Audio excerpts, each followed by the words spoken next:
Morning on Thanksgiving Day. Today is November 26th, 2020. We are learning about how to observe Hanukkah.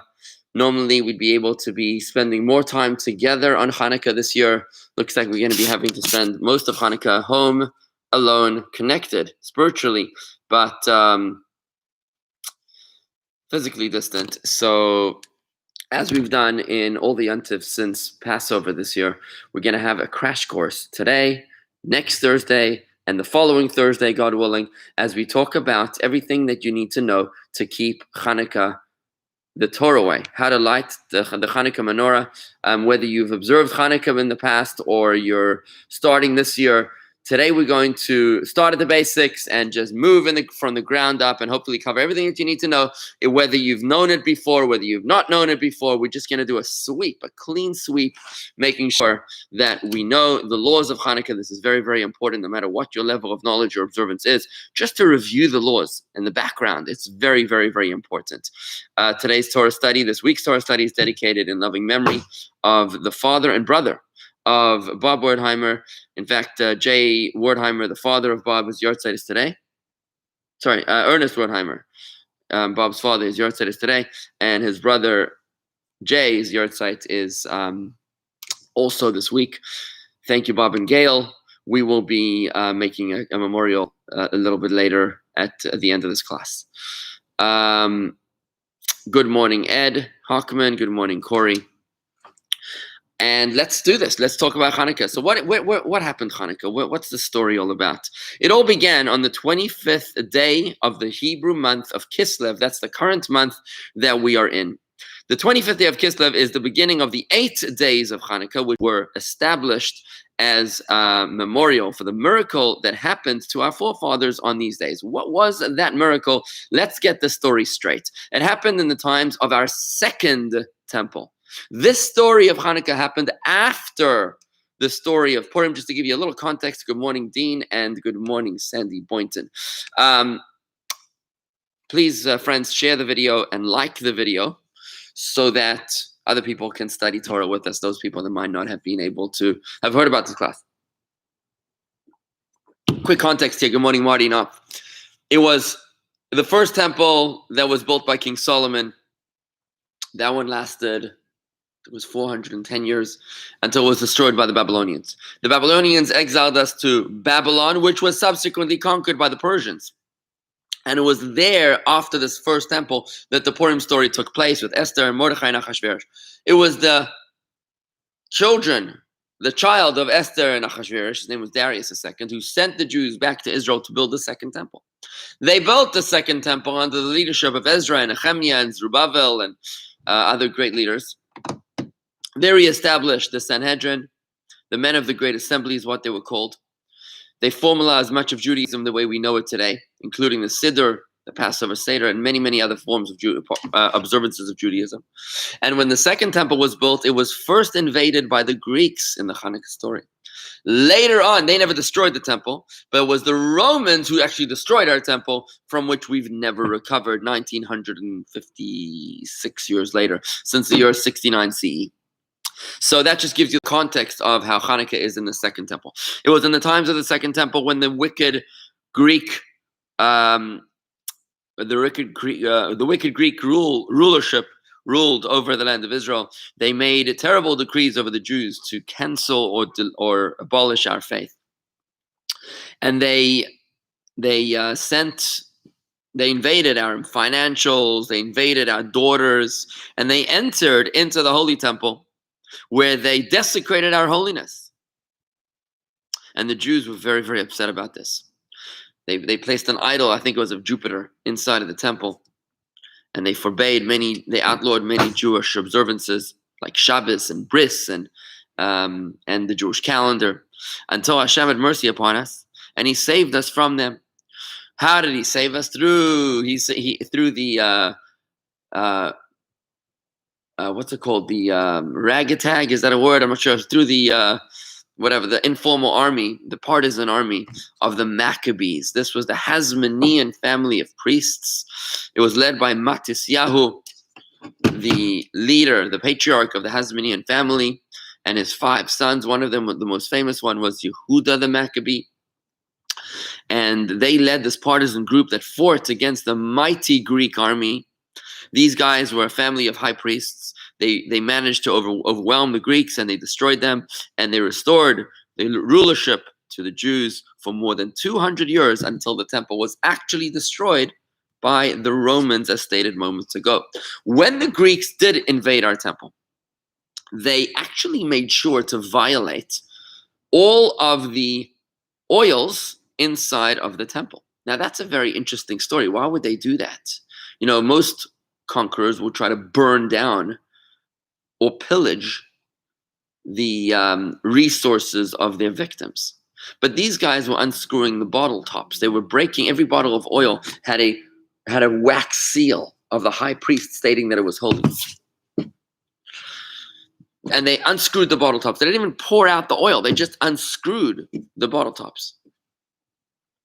And the reason for this is, just like Marty's correctly pointing out, they allowed the Jews to read and study Jewish texts, but not to pray or believe in Hashem. They were very, very different to any other conqueror of the Jewish people. Most other conquerors or enemies of the Jewish people tried to destroy us, to fight against our bodies, our physical being, our wealth, our resources, our land. The Greeks were not interested in our physical resources. They were interested in a far more valuable prize. They wanted our souls. This was a war not against Jews. This was a war against Judaism. They were fighting not against our bodies, they were fighting against our souls. And therefore they said, you guys can still observe your candle lighting ceremony in your temple, but don't use holy oil. Use Publix oil. Use regular oil. There's no such thing as holy. They did not believe in the supernatural. They didn't believe in the presence of God. They said you can study Torah, you just can't believe in the God that wrote the Torah. You can study Torah as a book of wisdom, but not as a book of religion. You can observe Judaism as a culture, but not as a devotion to an invisible God. And that's the reason why they unscrewed the bottle tops. And that's what they did. They wanted to say that anything which is holy is profane, there's nothing special about holy oil. Just regular oil is fine. So what happened was, when the Hasmoneans, the Maccabees, by the way, you know, the word Maccabee is an acronym for Mi Kamocha Ba'elim Hashem, who is like you, the great amongst the great ones, O God. This was the war against everything that they represented. The Greeks were fighting to delete God from the world, from our consciousness. The Maccabees were, there is no one as great as Hashem. That was the word, what the word Maccabee means. We believe in God. We're proud of our belief in God, and that is the very name of our army, Maccabees. So when the Maccabees, the family led by the family of the Hasmonean priests, drove out the Greeks and conquered back the temple, this was on the day of the 25th day of Kislev. That was the first day of the victory. So the first day that they returned to the temple, the war ended on the 24th day of Kislev. And the 25th day of Kislev was the first day of calm, of peace. And they checked, they came into the temple. Can you imagine the scene? Your house is desecrated, it's been violated. There's idols, there's pigs, there's every unclean and unholy thing inside of the temple, inside of our holy temple. And they're searching now to clean the temple, to cleanse and to make it holy again. And now they want to light the menorah, but they can't find any holy oil.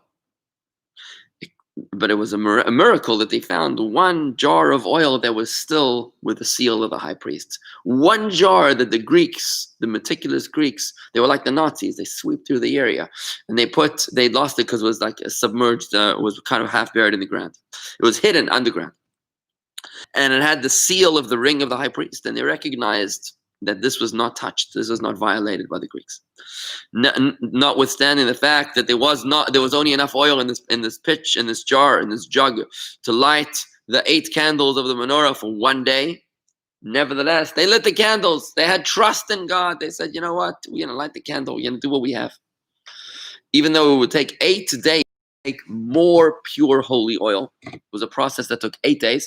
They only had enough oil for one day. They lit the menorah. They said, this is what we got. This is what we're going to use. Right? Imagine driving to Miami with only You know, when your car says 10 miles left before you run to zero, and you drive to Miami and you get there. Can you imagine? Imagine if your cell phone, you wake up in the morning and it wasn't charging properly and it has 5% in it. And you just go, you have to leave on a trip. And 8 hours later, it's still on 5%. It's a miracle, right? So even though there was only enough oil to light for one day, a miracle happened and it lit for 8 days until they were able to obtain new holy oil. Now, for this reason, the sages established Hanukkah as a festival, and that's important to understand. Hanukkah is a rabbinical holiday like Purim. It is not a biblical holiday. In the Torah, the Bible, the 5 books of Moses, you have biblical holidays like Pesach, Shavuos, Sukkot, Rosh Hashanah, Yom Kippur. But the rabbinical holidays are Purim and Hanukkah for the obvious reason because they happened after Moses. They didn't happen until, if the Torah was given 3,333 years ago, the Purim story happened 2,400 years ago, and the Hanukkah story happened 2,200 years ago. So it didn't make it into the Torah. That's why the sages of that generation established Hanukkah as a festival of 8 days. Commemorate this Yantiv by reading songs of praise, what we call the Hallel prayer. We're going to be learning about the legal applications of all this soon. Every day of the 8 days, we say songs of praise in the Hallel, and we say a special prayer called Al Hanisim. You'll find the Al Hanisim prayer inside of your prayer. In the Shemona Esrei, it appears right after the silent, in the silent Amidah, right after the Modim, after we bow down towards the end of the Amidah, and the third to last blessing. And we also say it in grace after meals near the beginning. Al Hanisim, praising God for the miracles. In gratitude to God, and we also, in addition to saying songs of praise in our after the Amidah in the morning of the 8 days, and in the Amidah each time we daven 3 times a day during Hanukkah and in the grace after meals. In addition to that, we also light candles for the 8 days of the festival at the entrance of our homes. We're going to talk about where we need to light the candles, how we need to light the candles, what the candles need to be made out of, all this good stuff coming up soon. In order to reveal the miracle and to publicize the miracle. And this is a key issue here on Hanukkah, is publicizing the miracle. And that's why you'll notice that the Rebbe led a campaign starting in the 70s or maybe the late 60s of public menorah lightings. The Rebbe insisted on lighting the menorah in city squares and in malls and in public places because unlike Yom Kippur or Rosh Hashanah, which is more private Jewish holidays, Hanukkah is about publicizing the miracle to the world. It's about lighting up the night. It's about illuminating the spiritual darkness of this world. Where the Greeks wanted to assimilate us into their culture, we fight back spiritually by bringing our faith out into the streets. Instead of being embarrassed and cowering over our Judaism by removing our yarmulkes, we go out publicly and proudly to the streets and city squares and to the television stations and to the internet and everywhere we can possibly reach by bringing the light of Hanukkah to the world to combat the darkness of the Greeks. Because, every other enemy of the Jewish people we vanquished and conquered. They're dead. The Egyptians are dead. The Nazis are dead. The Babylonians and the Romans are dead. But the Greeks are not dead. The Greeks are not dead because the Greeks is the assimilationist culture in which we live, the culture that wants us to become just like everybody else, the melting pot. Remember, I always say that Americans have no respect for Jews who don't respect themselves. And Americans have tremendous respect for Jews who respect themselves. When we say, I'm part of the melting pot, I'm becoming an American, nobody respects you for that. But when you go out and you say, I'm a Jew and I'm proud. When you walk into an office and you see a Jew, when a Gentile sees a Jew working on Yom Kippur, you think they respect them for working on Yom Kippur? No way, no way. What do you mean? You don't even respect yourself, your own holidays, your own people, your own heritage, your own culture. Come on. But when a Gentile sees a Jew that takes time off on Yom Kippur, okay, that's respectful. So when we go out in the streets and we bring the light of Hanukkah, we're fighting against the assimilationist culture in which we live till today from the Greeks. That's why Hanukkah is still relevant today. Very deeply relevant today. And we go out and we inspire our children and ourselves to be proud of Jewish people living today. Now, for us here in Chabad Palm Beach Gardens, we're having a very, very special, unique Hanukkah this year. With coronavirus upon us, this pandemic, we're celebrating a Hanukkah which is bringing the light of Hanukkah to more people than ever before. but in a safe and socially distant way. Just to give you a quick preview, you won't need to leave your car for the beautiful Hanukkah celebration this year. We're going to be doing a Hanukkah car menorah parade on the first night of Hanukkah. The first night of Hanukkah is Thursday night, December 10th. We're going to be having a Hanukkah car menorah parade. You bring your car to the front of the shul. Our professional team will strap the menorah on the top of your car, and we will go in procession around Palm Beach Gardens, bringing the light of Hanukkah with scores of cars. The light of Hanukkah will shine. We'll have TV and press, God willing. And after that, we'll come back to the Chabad, where we'll have a magnificent Hanukkah fireworks show, all from the safety of your car. You don't need to leave your car. But we'll bring the light of Hanukkah so people from miles around will be able to see the lights of Hanukkah illuminating. And now we understand the reason that the miracle of Hanukkah, the observance of Hanukkah, the essence of Hanukkah is to publicize the miracle. And that's what we figured we're going to literally light up the streets and light up the skies on the first night of Hanukkah. So stay tuned for that information, hopefully very, very soon. Andy, why did it take 8 days to make new sacred oil? What's involved in making sacred oil? Okay, so what you had to do is you had to travel. It was like a 4-day journey. You had to go to a special place where they got the oil from, and then they had to bring it back from that place. They had to squeeze it. It was a special way that they had to press the oil. It was the first squeeze, and it was a special way. I'm not familiar with the oil making process, but I believe it was a 4-day journey each way to go to the place from where the oil was made, and that's why it was an 8-day process. Had they had helicopters or I don't know, Uber or whatever, cars, whatever, all the trains, we wouldn't have an 8-day Hanukkah, we'd have a 1-day Hanukkah. So we were grateful that we have 8 days of Hanukkah. And obviously the deeper meaning of 8 is not just because it was a technicality that it took 8 days, but because 8 is the number. Just a quick insight, Hasidic insight, is that 8 is a number that's one above 7. 7 is a natural number. 7 days of the week, 7 colors of the rainbow, 7 notes of music, do, re, mi, fa, sol, la, ti, 7 physical properties of every physical object. 7 is a very natural number. 8 is a supernatural number, which is why the covenant we make with God is on the 8th day of the bris. Any Jewish holiday which is supernatural is celebrated for 8 days. Think about it. Hanukkah, Hanukkah, Purim is no miracle. Hanukkah, oil of 8 days. Pesach, were the miracles of Pesach. Sukkot, where God protected us in the desert, miraculously. All of that are celebrations of 8 days, and that's why 8 is a supernatural number. So it's not just a technicality of the travel time, it was really much deeper. Yes, olive trees grow all over Israel, Andy, but it was a special place that they had to bring the olive trees from. Again, it wasn't any olive tree, it was the holy olive trees. I think it was a place called Tekoa or something. I can't remember exactly the olive resources. Oh, exactly. Marty says a good point. Even mathematically speaking, good morning, Ron and Elaine. Welcome to YouTube. Even mathematically speaking, I just want you to know that as Marty insightfully is pointing out, good morning, Warren. Nice to see you.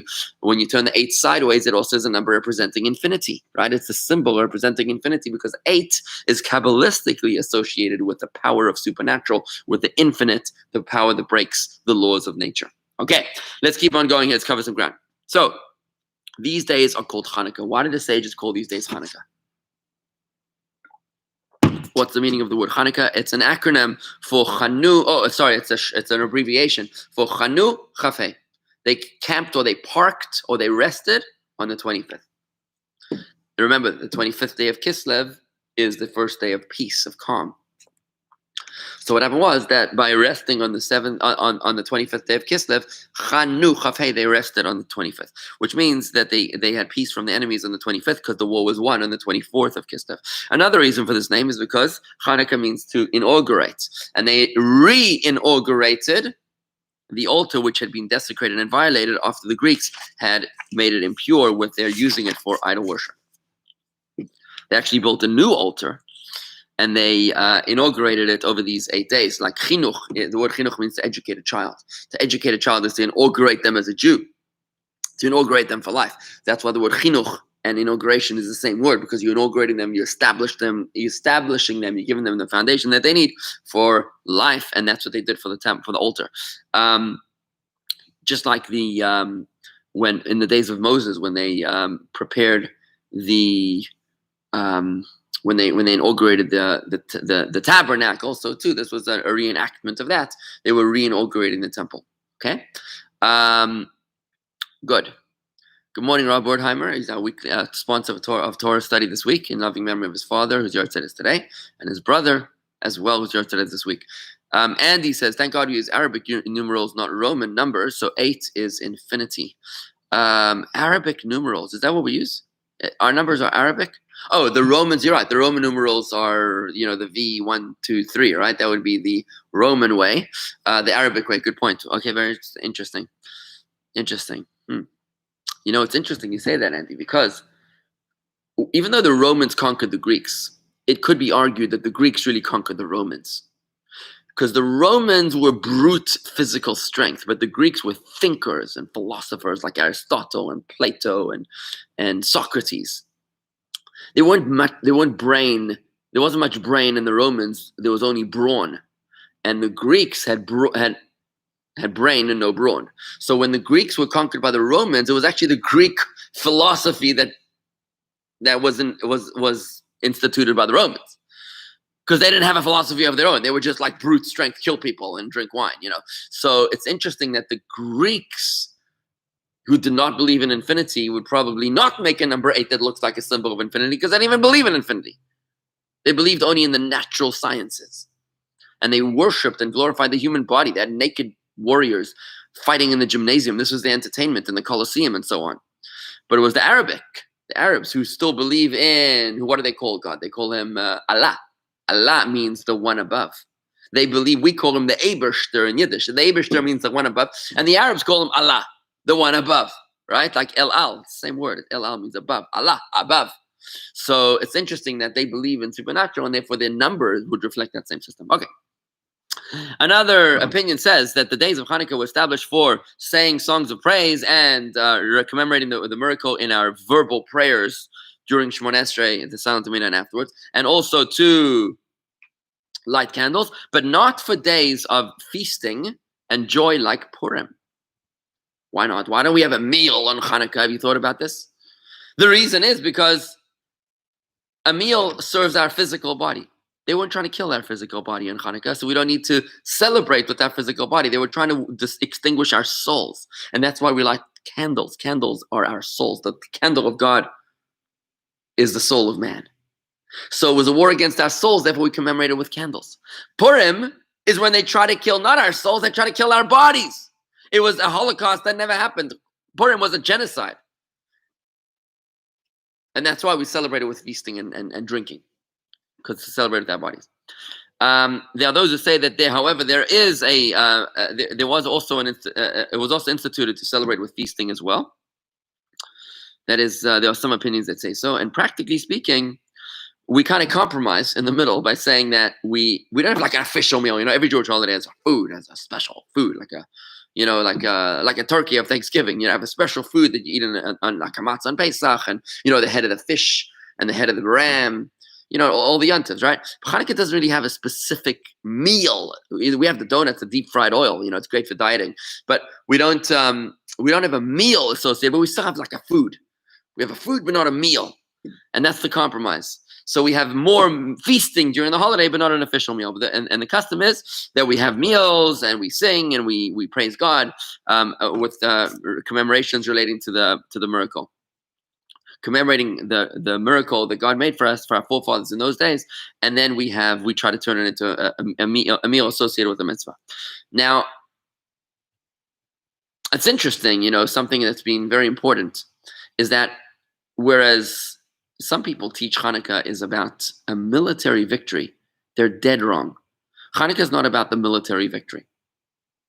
We like to say it was the time when the Maccabees beat the Greeks and we're so proud and IDF and we're so strong. This wasn't a physical war. The military victory was tangential to the heart and soul of the war, which was a spiritual war.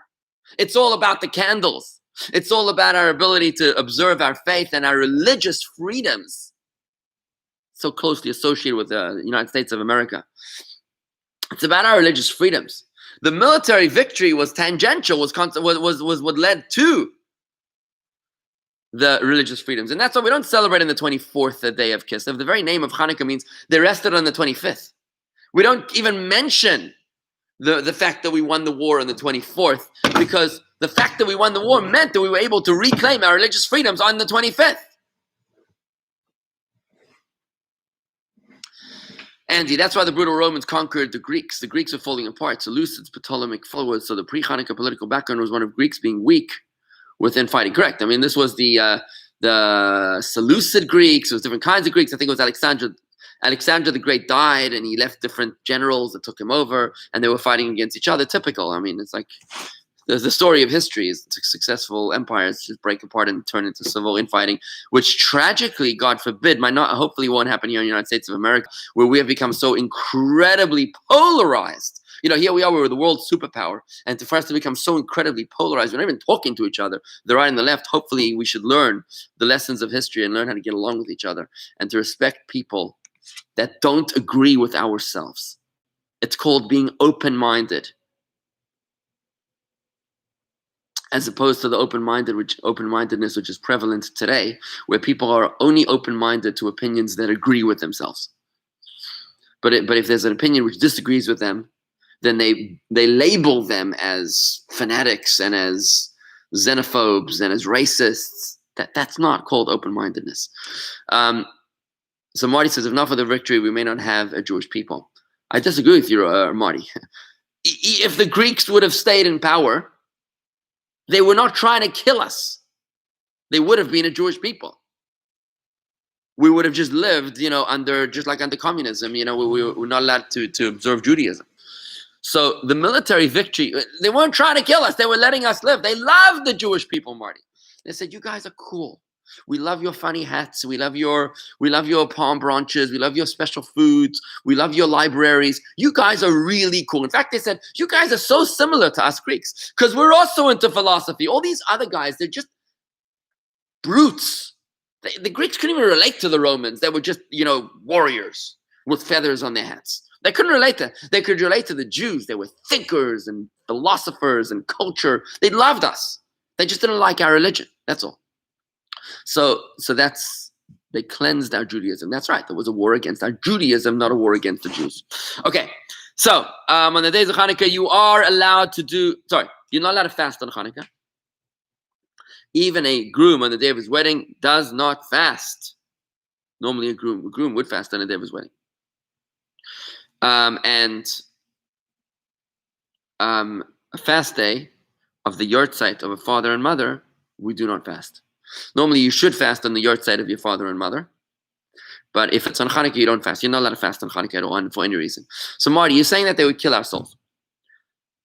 They could never kill our souls.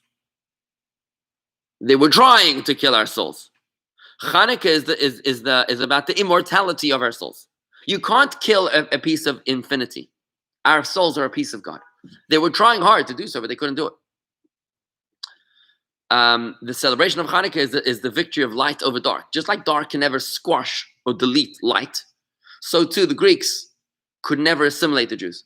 They tried, but that's what Hanukkah is about. It's about the immortality of our souls. So we were never in existential danger, essentially. I mean, we got pretty close. The vast majority of the Jews did assimilate. Then, just like today, very similar, the vast majority of Jews in Hanukkah were Hellenized.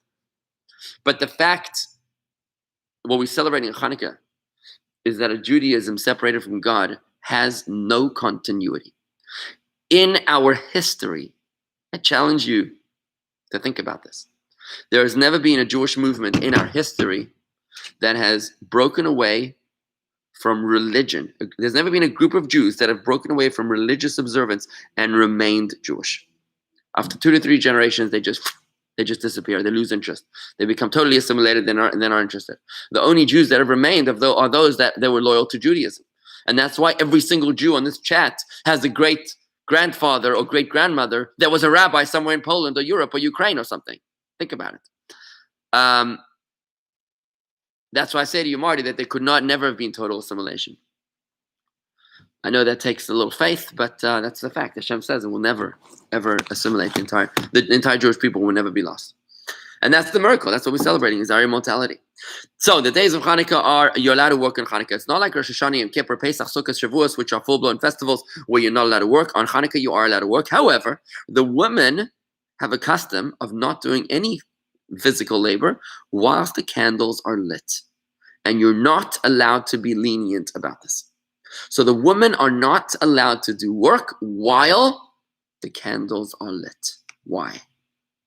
The reason, friends, the reason for this is because the miracle of Hanukkah was brought about through the woman. It was a woman who was the daughter of the high priest. Her name was Yehudis, daughter of Yochanan the high priest from the house of the Hasmoneans, the Chashmonaim. She, Yehudis, was the one who smuggled her way into the tent of Helifornis, who was the Greek general who was fighting against the Jews, the military war. And what she did was she seduced him.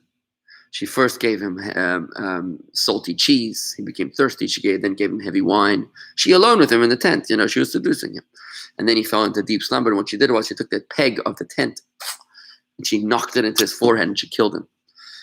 And it was when the Greek soldiers saw that their general had been killed that they realized that there was a mole on the inside, that they just total chaos and pandemonium broke loose, and they ran, they scattered in all directions because the head of the snake had been chopped off.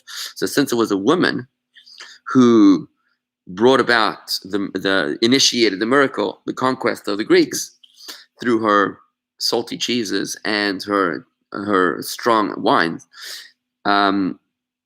therefore the women do not do any labor during the time that the candles are lit. Okay, let's talk about, that's some of the background. Let's talk about some of the details of the laws of Hanukkah. You have to be careful. Let's talk about the candles of Hanukkah. You have to be careful to light candles on Hanukkah, even if you are very poor. There is no excuse. You've got to find a way to light the candles on Hanukkah. Very, very important. Even if you're poor, you have no money for candles, you have to borrow money or sell your clothing in order to buy oil for Hanukkah candles. It's difficult for us to relate to because we don't live in a time, thank God, of such extreme poverty that people didn't have a penny to their name. Today, whatever, if you're poor, okay, it means that you whatever, you have food, you just don't, whatever, you can't live in excess. But in those days, when you had no money, it means like you had no money, like nothing. Like other than the shirt that you were wearing. That's it, maybe. It is a basic custom that has been accepted throughout the board of Judaism that every Jew, every male, lights his own candle on Hanukkah. And that even though the mitzvah of Hanukkah is to light one candle per home each night of Hanukkah. One candle per household every night. Night 1, you light one candle. Night 2, you light one candle. Night 7, you light one candle. That's the basic mitzvah. Rabbinically instituted one candle per household every night. However, the upgrade of that mitzvah is to light one candle per Jewish male in the household. So instead of one candle per household, it's one candle per male in the household. And then a further upgrade is to increase a candle every night of the 8 nights of Hanukkah. So first night is 1, second night is 2, third night is 3, and that is a double upgrade. More than one, it's 1 per person. And number 2, the upgrade is to have an increasing number of candles every night. Right, and it's become it's interesting that the mitzvah of Hanukkah is the only mitzvah that Jews observe on the highest level of observance. Every other mitzvah, there's different varying degrees of observance, but it's the mitzvah of Hanukkah somehow that has been accepted by all Jews across the board on the highest level of observance. Like let's say kosher. Not everybody keeps the highest standard of kosher. There's something called Chalav Yisrael, milk that was watched by a Jew. There's matzah, which is shmura matzah, the highest level of kosher matzah. There's different levels of observances, and they're all good, but there's different levels. But when it comes to Hanukkah, every single Jew, I'll bet you there's no one person that you know that lights one candle every night of Hanukkah. We all light an increasing amount of candles every night. That's how we do it. It's the only mitzvah that has been accepted on the highest level of observance by every single Jew across the world. And if you think about it, no festival in the world is more observed by Jews than Hanukkah.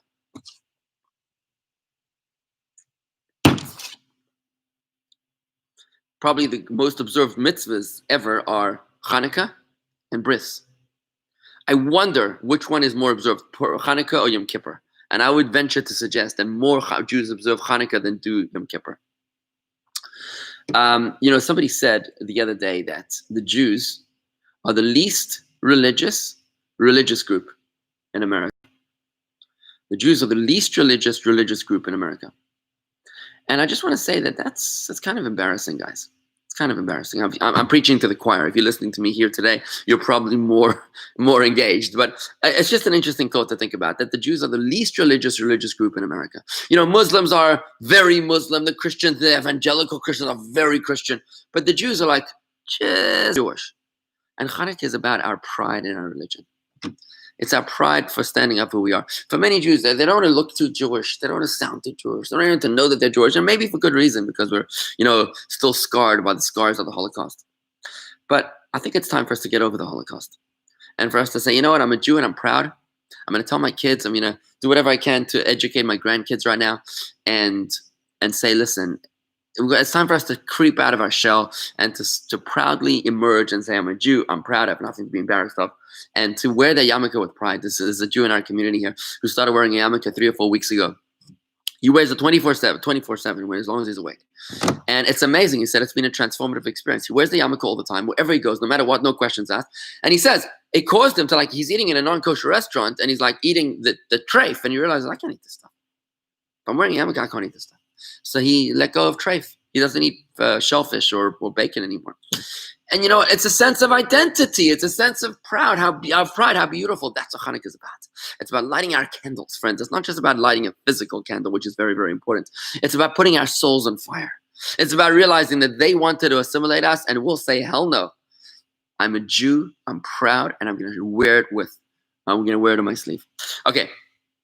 Now, women also are obligated to observe the mitzvah of Hanukkah candles, because, of course, we just said they were critical to the miracle, and they were involved in the miracle, and they were also subject to the decrees of Hanukkah. And in fact, there was a Greek decree, by the way, terrible decree, that a bride who went to the chuppah needed to first be violated by the Greek general or the Greek leader at that time. Can you imagine how awful that is? Ugh, just disgusting. So the woman suffered tremendously from the Greeks as well. Nevertheless, the custom is that the woman doesn't light her own candles. Rather, she is exempted through her male partner, her counterpart, her husband, or her father. Why? Because remember, we're like one soul. Just like the men don't like Shabbos candles, because the woman is the other half of my soul. So to the Hanukkah candles, we get one candle. The women light candles all year round. So we men, we get to light one candle for 8 days a year. And that is the Hanukkah candles, and they are the other half of our soul. And that's how we observe the mitzvah together. Sons start light candles sometime before their bar mitzvah. They start to light their own candles. In our home, it's always been a big thing. The kids always all light their own candles from the time that they're born. It's a big deal, and they're very, very excited about it. So what is a kosher Hanukkah candle? Can you light Hanukkah candles out of your electric menorah? The answer is no. You are not fulfilling the mitzvah, friends, if you're lighting the Hanukkah candles with electricity. You're not observing the mitzvah if you're lighting it with electricity. It's got to be with fire. Elaine, I see on YouTube, is saying something interesting. Hanukkah engages the children even in mixed homes. Yes, of course it engages the children, but I have to tell you, mixed homes is like the antithesis of Hanukkah, what it represents. When people have a tree and a Hanukkah candle because we're doing everything together, that is exactly what the Greeks wanted from us. They wanted us to have a culture, not a religion. And if we have homes, God forbid, that are mixed marriages, where the kids are perhaps not even Jewish, or they are, but they're being raised in another faith, that's the opposite, the antithesis of the message of Hanukkah, which is about being proud of who you are, and pride in your Jewish identity, and engaging in your Jewish identity, and observing its observances and its laws, and observing the laws of Hashem. So yes, it does engage the children, and it's true. But I just want to say it's a tragedy in a mixed home to have a mixed home in the first place. Assimilation is exactly what the Greeks wanted from us. And if 2,200 years later, we're still struggling with mixed marriages, then yeah, that is exactly what the Greeks wanted from us, and we're still fighting the battle of Hanukkah. Just to put things into perspective, I know it's not convenient to hear, but it's important to mention. This is exactly what the Greeks wanted from us. We should just be a culture, but not on a practical level. Just like on a idiosyncratic level, just on a little quirky traditions, but not not real life. Like, not in real life. You're not going to be a Jew in real life, right? There was a movement, the Enlightenment movement, when many Jews were running away from religion in the 1800s. They said you can be a Jew at home, but in the streets you got to be a mensch because we're embarrassed of being Jewish. It's time for us to reclaim our souls, to relight our fires. Okay, so let's talk about the candles a little bit further, okay, just to wrap it up here. So the best way to observe the mitzvah is to use olive oil. You know what? I think I'm going to end it over here. We have 2 more Thursdays to cover this stuff. Let's just stop it over here, and we'll resume it next week. It's already been a while of Torah study here today. I'm going to just conclude today's Torah study by making a Kilma L'Rachamim, a memorial prayer for today's Torah sponsors, and that is the souls of Jay Wertheimer and Ernest Wertheimer, who's your tzedis today. Aaron